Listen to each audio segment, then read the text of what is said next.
carefully maintained down the centuries and piloted by the scions of Procon's noble houses. The knights were the protectors of Procon, and the reason the world had weathered the horrors of old knighting when so many others had perished. The knight's left hand was a giant hydraulic fist that swatted away the last branches clawing at its chest. The right arm bore a lance mount filled by a simple shaft of metal without the explosive tip it would carry on war. Against the weapon's conical guard rested the day's favor, a tilting hook large enough for a warsuit lance to snag from a target hook. It was made of brass and toothed like a cog. Whoever carried it to the finishing post would win the greatest concessions from the machine priests in the coming negotiations. Galliana stood in her stirrups and let out a cry of delight. Brightly painted armor played the urgent rider. The knight bore the badge of House Houghton, her house. The personal heraldry of her brother Egal was emblazoned on its right shoulder guard. He has it! Mohana Mankarta's eyes scowled. The game is not done yet. The engines on the machine's back chuffed with effort. Exhaust stacks vented clouds of white steam and alcohol vapor. The knight accelerated into a laborious run. Pistons hissing, engine roaring, feet pumping dully into hard turf, it headed down the bight of grassland out towards the open plain, where the forest drew back in surrender to the fields of gold, and the wide open spaces of the world began. The land dropped sharply not far beyond. Agali's knight got some way, far enough for Mohana to grow concerned how Sly would lose the contest, until whistles hooted from both sides of the strip of grassland. Two more knights erupted from the forest, one bearing a pair of massive claws, the other a broadsword and a rebated lance. Both wore black and silver plate, and the blue eagle badges of House Vai. The claw-armed knight was that of Mohana's uncle, Bakria, the laster her brother, Shunji. Mohana's uncle smashed into the side of Agali's machine in a high tackle. The clamour of metal striking metal crashed over the landscape, scaring up flocks of avians from all over the forest. The impact damaged both knights. The shoulder guard of Bakrian's machine ripped off, showering splinters of metal and paint over the ground. Half of the shoulder plate folded itself around Agali's knight's arm and was dragged off, tangling Agali's movements. Bakrian peeled away on an unsteady arc, steam whistling from a burst leg piston. Agali's knight stumbled, ran on a few paces before tripping on a broken locomotor shaft dangling from its hip. It fell hard, tearing up a long strip of turf and exposing the dark soil beneath. His lance bent and sheared off. The cog trophy bounced free. Shunji deftly speared it and raced on, the prize glinting from the base of his upheld lance. Now it was Mohana and Vai. No! Drop! My uncle Bakrian dropped him. No one will touch my government. He is the finest knight in the realm. More and more knights. Some came to the gap of valleys and fords. Others attempted their own ambush. A few could pilot a knight as well as Shunji. His knights leapt as deftly as an athlete of flesh and blood around the swiping attempts to grab him. Suddenly, there were a score of the machines on the grassland, jostling and fighting with each other. At the back of the line, a sprinting knight plunged its foot into a hidden bog, and down he went in catastrophic impact. Bits of machine flew everywhere. The head came free and bounced down the meadow like a hurled ball. Fire floundered out into the woods moments before the knight's fuel exploded, sending a blue ball of fire woofing skywards. Hunchbacked armor suits loped across the prairie to join the stream of metal pounding after Shunji. The running of the knights trembled the ground, a persistent tremor like the hoofbeats of the wild herds during migration time. It was rare to see so.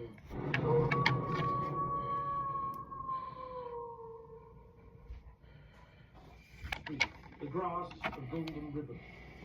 Mohana Mankarta died. Pollen rose in clouds around her. Hamaj shot past the slumped wreckage of Agali's knight, and Agali stood and shouted something after her as she thundered past. She did not hear, but leaned forward, urging Hamaj towards the knights running ahead. The knights were fast, but Hamaj was faster. His legs blurred as he galloped into the midst of their mechanical violence. Always, Homage was without fear. The great beasts of the plains did not daunt him, nor did the knights of steel. Mohana rode between the sons and fathers of the houses as their machines shoved at each other. Metal fists hit pungent blows. Steam whistles of many pitches trilled. The lesser mounts would have bolted, but not Homage. He tossed his head and ran faster towards the leading edge of the knightly pack, where Mohana's brother Shunji set the pace. Mohana reached its heels curling over its back so high it came close to completing an awkward roll. Shouts from broken cockpits and downed knights pursued her, challenging her, demanding she turn back. She laughed at them all. Shunji's knight was ahead. Close enough now she could see the flecks of his warsuit's mechanical cortos as they lifted from the ground. Close enough to smell hot oil and burning alcohol, and to see the pistons gleam as they slid in and out with greased sleeves. She drew level with the brother. He must have seen her, for his knights let out a long hooting war call through its bank of whistles. Homage flicked his mighty head in reply. Mohana smiled so wide her face hurt. It was a moment of perfect triumph. Her house ascended, brother and sister side by side. It seemed to last an eternity.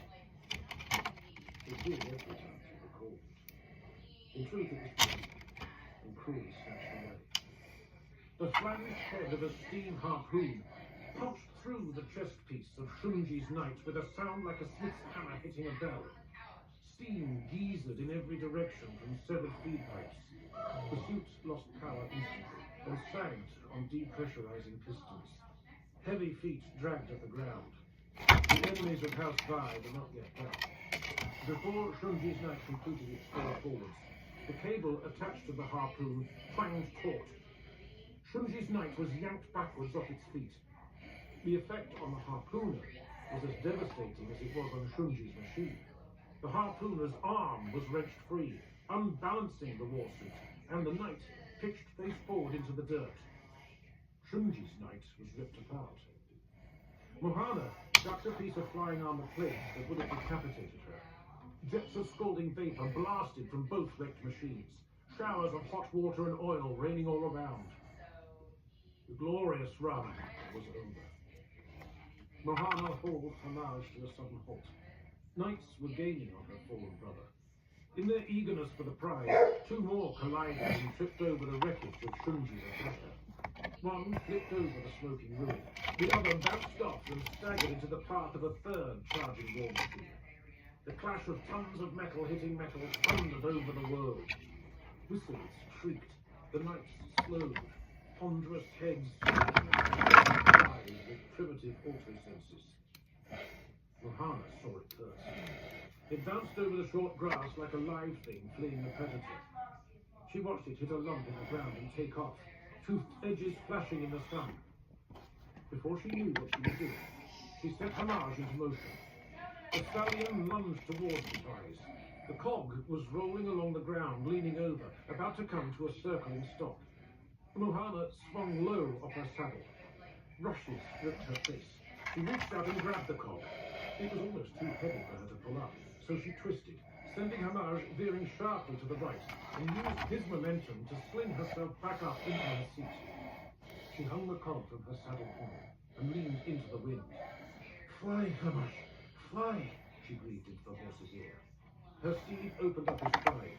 Behind her, outraged war machines cried shrieks of steam. The ground shook behind her. Ahead, the sky drew near, the false horizon where the land dropped to the plains proper. She was at it in moments, and heading down the long, gentle slope into the sea of grass.